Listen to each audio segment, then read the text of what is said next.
surprise guest. Starting recording again. Okay, hey Kaylan. We're gonna get started on this interview about chronic illnesses. How's your day been?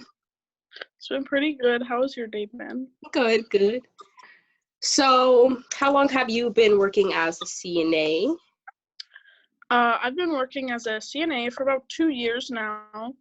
I love what I do, despite times of sadness and frustration. And do you mostly enjoy it? Well, you already said that, but elaborate on that. I do enjoy it. It can get very overwhelming at times, but I just love the idea of what I do, helping people and stuff like that. Yeah, I wasn't cut out for that. What drives you to help other people? Is there any motivation behind it or anything like that? Honestly, I kind of walked into this job cluelessly. The class was offered for free, and I figured, it would be a good start into the medical field. I went to clinicals, and I ended up really liking it, and I've been working at nursing homes ever since. And is there any way that you want to expand on your job, or are you just going to be a CNA forever? Currently, I am a full-time LPN student, so I hope to progress and be able to better help my residents. Mm-hmm. And since we're talking about chronic illnesses, do you know anything about them, or what do you think of them in your work field? To me, it's a disease that's stuck with you forever.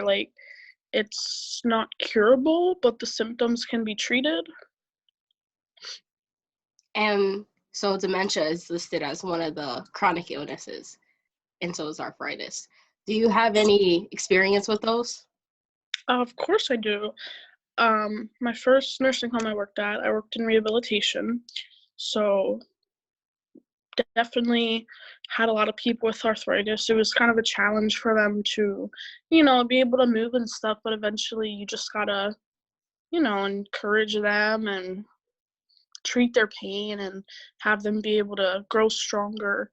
I did work in a dementia unit for a little while, and it definitely doesn't get better, but you can manage symptoms of anxiety and depression and stuff like that, but it's always going to be there.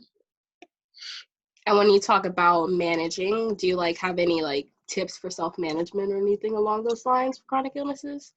I have to say you really have to encourage yourself.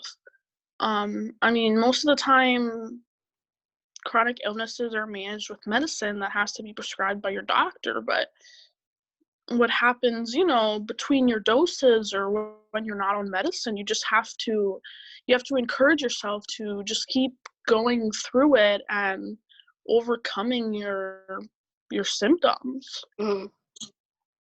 Thank you for giving me that little tidbit. Yeah. What was my next question? And what means do you take to make sure that your residents are comfortable? I like to take my time with them, of course. I take my time with all of my residents, but you just want to make sure they're physically okay, mentally okay, emotionally okay. That's stuff, it really affects you emotionally because you look at yourself and you're it's never going to get better. It's always going to be there. Mm-hmm. So I take my time to make sure that they're okay in all of those ways. Even if it affects my time schedule, I got to make sure everyone's okay and comfortable. Yeah, that's definitely a plus. Knowing, since I have a grandmother with dementia, I have to make sure that she's heard and comfortable and all that. Yeah.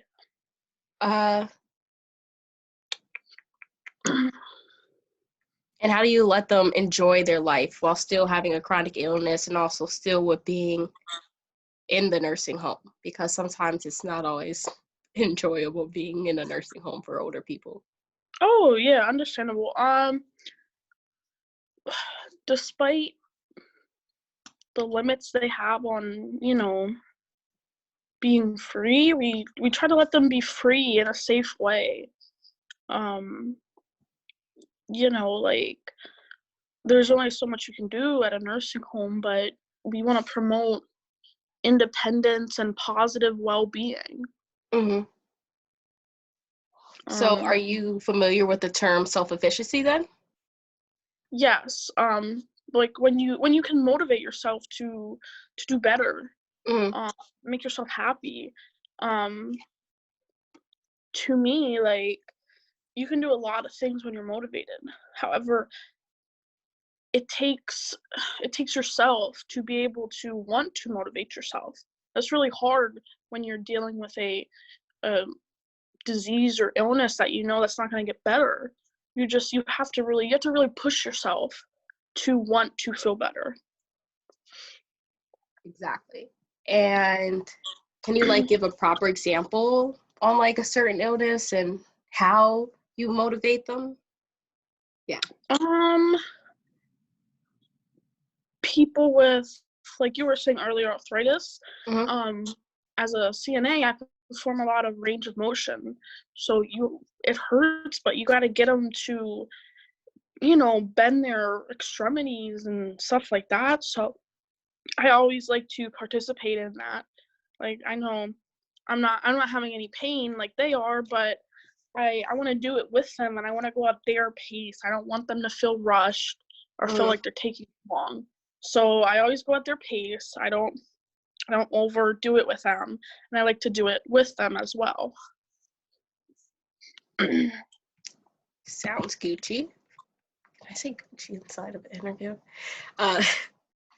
And on to the last question. We're about to wrap up. So you being a CNA and all, do you think that Kaylan,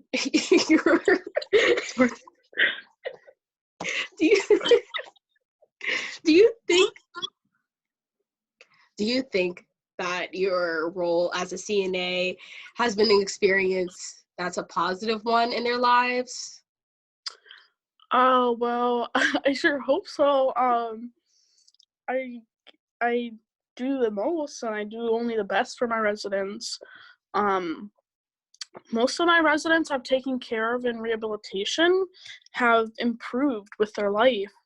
But as I was saying, it just depends on them. It depends on if they want to get better. Like, it's really hard, but you just gotta, I hope they have the same hope and motivation that I do for them. Yeah. So I feel like overall, I'd say I probably did have a really good Impact. impact on their life. Okay. Thank you for the interview, Kaylan. Sorry it was so quick. That was only about 10 minutes. Thank you for your time. Hope you have good rest of your day. See ya. Thank you. You too. Bye.